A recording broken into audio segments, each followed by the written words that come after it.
okay? It is about Rama. And I hope a lot of people who are watching my videos are aware that I've been speaking about this Ramayana for the last few videos, right? Because I'm reading Ramayana in the original Sanskritam, okay, original Sanskrit language. I'm reading it, and today I have already completed the 18th sarga of the Balakanta, okay, and I have entered into the 19th sarga. So in 18th sarga in Balakandam, Rama is already born, okay.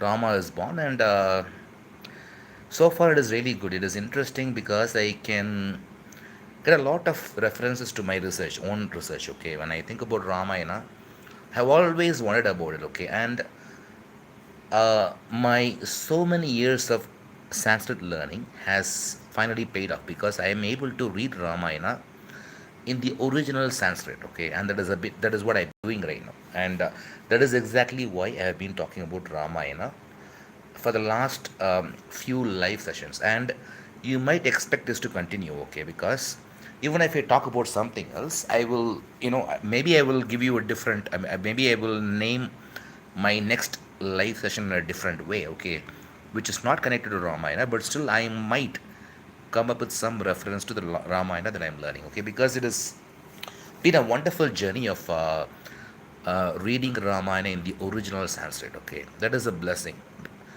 That is blessing because it is considered as something which is it is a shastra first of all, okay. It is one of the two itihasas, right? We have Ramayana and Mahabharata, and Mahabharata is very exhaustive. It is four times longer than Ramayana, and then we don't have this word to word translation or commentary on Mahabharata online, but we do have it for Ramayana, okay? And it is very helpful for me because it makes a lot of sense as I'm like an intermediate, close to being an advanced Sanskrit learner, okay? But yeah, I think I should not mention the word advanced, okay? But anyway, okay. So, see, I ask questions about Ramayana in general, okay? No matter what it is, okay? But let it be connected with Rama because I'm exploring this topic so much. As I said, I'm reading the original Ramayana, okay? Verse by verse, word by word. I will only, after making sure that I understand that each and every word, its grammatical form, for example, whether it is past tense, present tense, past participle, okay. Uh, Only after understanding, I don't memorize them, but I understand them, okay. Only after I make sure that it makes sense, I move to the next sloka. And like that, I have completed about like 600 slokas, maybe, okay, because it is like 19th sarga of Ramayana, where I am at right now, okay. But until I get some questions, okay, I'll record my observations. Okay, Ramayana opens up like this. Okay, see again, don't get bored. Okay, because it is an incredible literature. Okay, whether you believe Rama or not, that is a different question. Whether you are Hindu or a Muslim is a different question. Okay, the question is we are discussing a wonderful literature. Which has gained a lot of support, lot of recognition, lot of it is very famous that it has influenced cultures beyond India. So at least we have to give some respect to the literature of Ramayana, right? So in that sense, I have to see a lot of things. Okay, so far I have observed a lot of things in Ramayana. I think I already commented about how like about the women. Okay, the importance of women in Ramayana. I have met it in my previous videos. You can go and check it out. Okay, because this video is not going to be about. Okay, in this video I want to like I want to speak about my experience in general about my understanding of Ramayana. And again, I am reminding you about one thing, okay? Maybe this is not everybody's cup of tea, okay? If I manage to get like 10 people who listen to this topic, I might be able to get like 100 people who would like to listen to multiple topics, right? If that is the case, I will go ahead and I will maybe like talk less about Ramayana and more about the questions I get. So please be prepared with your questions, okay? And yes, and again, if your questions are okay related to Ramayana or Rama itself, then I can, it will make much more sense because it will give some justice to this topic, okay? Okay, not seeing any questions or I don't see any viewers. Okay, the only problem is I'm willing to talk. Okay, but how many of you are willing to listen to this? That is the question. Okay, so until I get somebody to listen, okay, I have to be silent, or I don't want to close this video. Okay, that is not something that I want to do. Okay, people might be busy, right?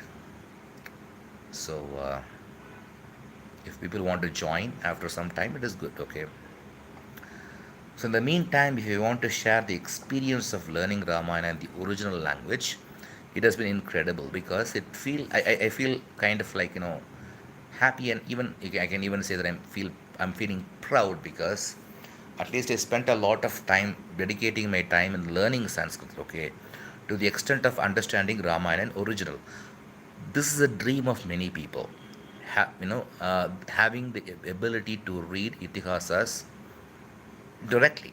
And again, I would have to say something here. Okay, it is not that I can understand every single sloka of Ramayana. I can understand most of them. Okay, if I go to a sarga, okay, 70% of the slokas in the sarga will be very very clear to me, even without having to look at the dictionary or look at the translation. I can understand them. 70%, okay, and remaining 20%, okay, I mean actually 30%, but yeah, let us talk about the 10% later. Okay, and then among the 30%, the remaining 20%, okay, I can understand with dictionaries because sometimes the words are difficult, but then I can understand the sloka by the context. But still, I need complete perfection when it comes to understanding the sloka. Okay, unless I understand a sloka perfectly, I would not go to the next sloka. Okay, that is who I am. Okay, so I will do that as well. Okay, and then sometimes some verses, okay, like 10% of the verses are very very challenging because it is first of all, the word order is very very different, complicated. Second, okay, sometimes the Ramayana might have usage which is not found in classical Sanskrit. Okay, like for example, the verbal keys will be different, the cases, okay, the grammatical cases will be very very different, and you won't find them usually in the classical Sanskrit, okay, or even the modern Sanskrit, but you will find them in Ramayana. In those cases, when the verse is very very confusing, 10% of the verses, I have to spend more time in understanding and making sense of it, and then I will move on to the next sloka. This is how I've been doing. I have a comment. Okay, I'll read this. Okay, please give me 1 minute. Okay, I'll finish this. Okay, so that is exactly how I've been doing, and it has been a wonderful journey because when I am traveling through these things, I also encounter all these difference. How one topic, like the author of the Repic is talking about something and suddenly it switches to something else. Why is it important? For example, Vishwamitra is coming to the picture. Okay, suddenly, all of a sudden, once Rama is born, Vishwamitra is coming to the picture. Okay, now why is he coming? Okay, why is he? I mean, why is it is like I have to find out the historical reasons for it, right? Vishwamitra is not a central figure in Mahabharata. He might have been there, okay, once in a while, but yeah, maybe Mahabharata is huge, okay. So you can find reference to everything in Mahabharata. I mean, whatever is mentioned in Ramayana, even Ramayana is there in Mahabharata as well, okay.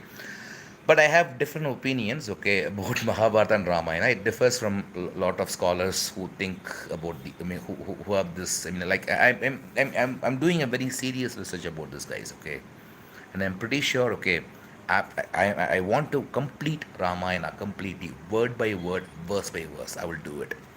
This is my project, and that is exactly what I'm aiming at right now. Okay, now let me go to this question. Okay, I think Ramayana is just a fiction with some life lessons. It was influential in old times, but in modern times, we should put effort to write a more relevant.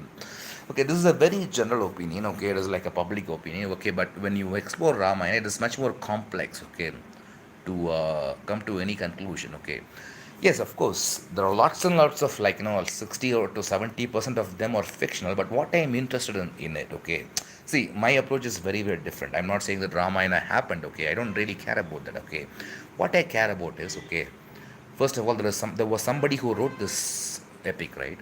He wrote this Valmiki, or anybody, we can't know his name actually. because Valmiki, we accept that Valmiki wrote Ramayana because that is generally what we consider, right? But we don't know if it was one author, many author, like we know that for sure. We do not know that for sure. But we are sure about one thing. Somebody wrote it down, okay? If you take any verse of Ramayana, somebody wrote it. Okay. And interestingly, okay, Ramayana has multiple versions actually. Okay, see, there are two main websites. If you search Ramayana, one is Valmiki Ramayana.net. Okay, the other is the IIT Kanpur website, which also gives the word to word meaning of Ramayana. The funny thing is, if you even go through one sarga, okay, and compare compare what you find in these two websites, you will see a lots and lots of differences. Okay, lots and lots of differences.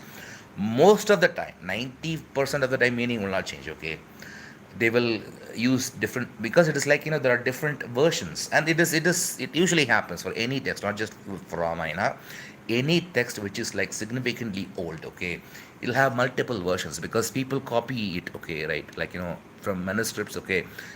We access Ramayana only through some kind of manuscripts, okay, which is old but not very old, okay, because we don't have the copy that Valmiki wrote, okay, and we don't even know if Valmiki wrote it or if Valmiki just spoke it, okay, like, just like, just made up all these verses in his mind. And again, it is a journey, like, it is a never ending journey, okay. So you cannot say Ramayana is just a fiction. Okay, it is not just a fiction. Yes, it is maybe, like 70% or 60% or maybe 50% of that work is fictional, but there is some kind of historical background. I will tell you why. Okay, if you have to compare Mahabharata and Ramayana, if you want to understand this.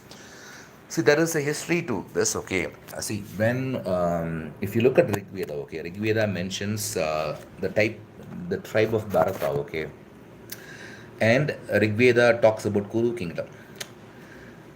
When you really talk about the story, okay, the story of Mahabharata is actually much older. Hindus claim that Ramayana happened before Mahabharata. That is one thing, okay. That is one thing. Hindus claim this, okay. Ramayana happened in a different yuga, okay. It happened in this yuga, and Mahabharata followed in a different yuga. That is a legend, okay. But when you look at the actual text, okay, if the people who know the language, okay, if they attempt to date Ramayana and Mahabharata, there are mixed opinions. But I personally think the text itself, Ramayana could be less older than Mahabharata, and there are lots and lots of reasons to believe in it. And then there is another aspect to it, okay. Mahabharata is based on this, like Kuru kingdom. Okay, Kuru kingdom was much older. Ramayana is based on the Kosala and Videha kingdom.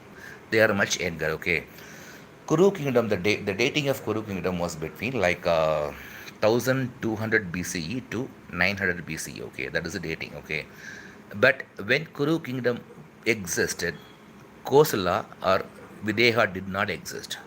Kosala and Videha were like, they came 200 years after the decline of Kuru kingdom. Mahabharata is about Kuru kingdom, okay. That is why we have Kurukshetra, okay. Kurukshetra war and everything is related to Mahabharata, okay. And if you see Mahabharata very closely, it is much more, it is related to this Kuru kingdom and everything, okay. But Kosala and Videha did not exist when Kuru kingdom existed, okay. Kosala and Videha came much later. So if you look at this, it will be very very clear. Even if some kind of story really happened, I mean, if there was somebody, okay, who might have had different name, who might have influenced Ramayana, he might not have existed before. Like for example, Parikshit Maharaj. Parikshit Maharaj is mentioned in Rig Veda, and Parikshit is the grandson of Arjuna. So probably Mahabharata was written to glorify Parikshit. Okay, see, Parikshit had these many ancestors. For example, he had so-called his grandfather is Arjuna. And who is Arjuna? Arjuna was a friend of Krishna. Okay, who is Krishna? Krishna is a god, and that does everything, right? So maybe, okay, Mahabharata was written to glorify either Parikshit Maharaj or his son. Okay, who had a very, I mean, they played a very important role in like, like standardizing Vedas, okay. And only after their period, okay, They have Brahmanas, Aranyakas, and Upanishads. Okay, it is a very long topic. I don't want to go into it. I don't want to bore into it. But for me, after looking at all these things, it seems to be very, very clear that Mahabharata, the story of Mahabharata is older than the story of Ramayana. Now let me see the next question. I am reading Hyperion by the Skyfit in. Okay, I don't think that you are getting my point at all. Okay, I mean, you have to listen to me very, very carefully. Okay, see, I'm not claiming that it really happened. I'm not claiming that it is. It is. It is. See, I have actually, I have gone beyond this level. Okay, I know that Ramayana is a work. I mean, any epic for that matter. Okay, whether it is Ramayana or Mahabharata, whether it is Bible or Quran, there will be 70% fiction. Okay, but 30% will rely on something. Okay, something, because a fiction cannot.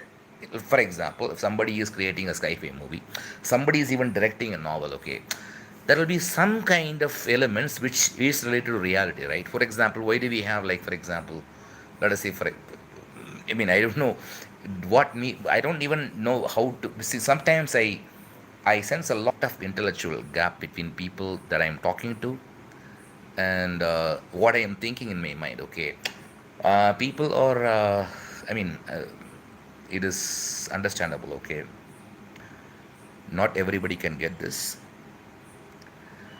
See, I'm not claiming that it is not about whether it is true or fiction. Okay, it is much more about what can we learn about Ramayana. Like, for example, I can apply the same thing to, like, a novel that was published in 1800. Okay, what can we learn about novel? Okay, the author wrote a novel. Okay, the novel was written 200 years before. 200 years before somebody wrote a novel. When I read this novel, I can understand one thing. Okay, the novel can be entirely fictional. The novel did not happen. It is not based on true story at all. Even the author declares, okay, in the first page, it is not based on true story. It is completely imaginatory. Okay, I am imagining this, and the story starts from the Chennai city. Okay, Chennai city, and Chennai city, somebody is there. Okay, and he is falling in love with somebody who is in Mumbai. Now the story is fictional, but Chennai is real, right? Chennai does exist, right? Mumbai does exist, right? So if somebody reads the story after 500 years, even if the author declares that the story is fictional, he will understand one thing. Okay, maybe Chennai existed, maybe Mumbai existed, right? This is exactly what I'm talking about. Okay, see, these epics give some clues about the nature of, for example, Rama is, for example, Dasharatha, okay, conducted Ashwamedha Yaga. Okay, actually, it is a very long process. Okay, when I was reading Ramayana, I mean, when I read Ramayana when I was a child, okay, in a, like, in a summarized version of Ramayana in 2 pages. Okay, when I was in second standard, I thought, okay, maybe Dasarada was very sad about not having a son. Okay, and he decided to do a yaga. Okay, Putra Kameshti yaga, and it makes me laugh. Okay, and then he decided to do it, but that is not exactly how it is. Okay, he actually first performed Ashwamedha Yaga before Pushtra Kameshti Yaga. I'm reading Ramayana right now, right? I have read this original Ramayana. I'm telling you, okay. Now it doesn't mean that Dasharatha existed and he performed it, but what does it tell us? Okay, it tells us about the Ashwamedha Yaga in the first place. See, the thing is, these are the beliefs that people had. This is exactly how the society was. This is exactly how the poetry was written. Okay, all these things are very, very important when you go much more deeper into research. Okay, when you're just debating, in a very ordinary way. Okay, Ramayana existed, Mahabharata. It is like a very shallow depth. I mean, it is a very shallow debate. You're not going to the depth of the research. Okay, when you go deeper, okay, like, you will ignore all these amateur debates, like, for example, whether Rama existed or not. When you go deeper, you already know that they did not. You don't have to, like, give me a comment and tell me, okay, it is fictional. I'm not saying that it happened. Okay, what I am saying is we can learn something. Okay, not as a common person. Again, please excuse me, I'm not talking here like a common person at all. Maybe that is exactly the reason why it doesn't make sense to you. I am telling you this because, like, for example, if you want to understand how epic Sanskrit, how much difference is there between epic Sanskrit and classical Sanskrit, you will have to read Ramayana. If you want to understand, okay, the difference between the religious practices that existed in 600 BC and 200 BC, you might have to read Ramayana for some reference, right? This is exactly what I'm talking about. Okay, This is the benefit that I'm looking for, because if I read Ramayana, the entire Ramayana, what do I get? I get the knowledge of something, okay, how it is portrayed. Like, see, even if somebody is writing a ghost story, okay, story that did not happen, it is a complete myth. Even then, he still have to say something. For example, he names the character of the story. Okay, it is completely mythical. Okay, it happened in Moon. Okay, or it happened in Jupiter. It happened somewhere else before 2 lakhs years. Okay, so it might not have any basis. Okay, see, a story that happened in Moon 2 lakhs years before. Okay, like, where we had a lot of unicorns and, like, flying horses and everything. Okay, that is a story, but still the story's character's name is Ganesh. Now you might be wondering, okay, how can he name is this Ganesh? Where did the name Ganesh originate? For example, in Rigvedic time, nobody named their children as Ganesh. Okay, and even if 300 years before, I don't think nobody named a child as Ganesh. Okay, if somebody the name is Ganesh, okay, maybe we can guess. Okay, this story, at least the author, okay, lived during, like, the modern times. Okay, and if somebody's the character's name is Rajnikant, okay, you can be damn sure that maybe, this guy is from Tamil Nadu. Okay, because he might claim that the story happened 2 lakhs before, but the character's name is Rajnikant, and, and the Rajnikant's wife is, whether it is Meena or Roja, or, like, whatever, like Sri Devi or whatever it is. Okay, and if his friend is Kamal Haasan, you will be very sure that, it happened during, between 1990s to, like, maybe 2025, right? This is what I am talking about. It is very, very simple. You don't have to come up with all these childish and amateur argument. Okay, whether Rama existed, it not. See this. I don't know what to say, man. Sometimes the comments are very, very, like,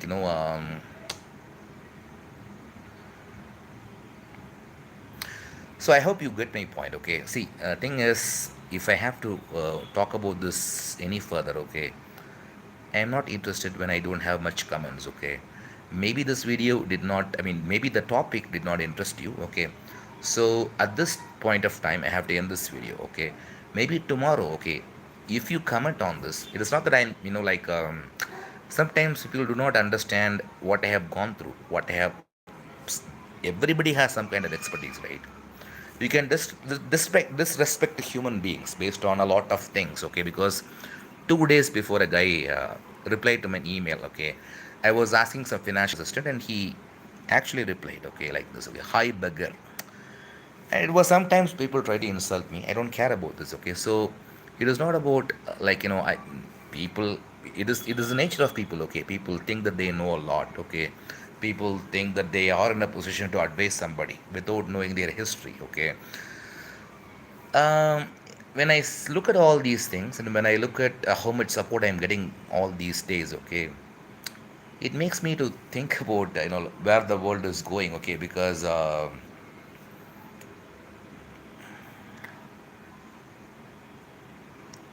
I don't know. Okay, I don't know really what to say. Okay, think about everything that I have spoken so far. Okay, the thing is, this seems to be very, very complicated. Okay, when I look at all these Hindutva, BJP, and how much stupid people are, that is the truth, actually. Okay, like, every day I look up all these things when somebody claims, okay, Rama already lived, Ramu say the.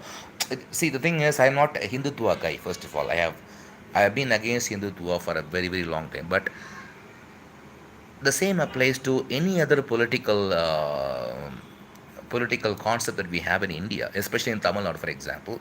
Take all the concepts in Tamil Nadu. Okay, if you're a Tamil speaking person, you will understand. Okay, we have this Hindutva concept. We have the Dravidian ideology concept, and we have the Tamil.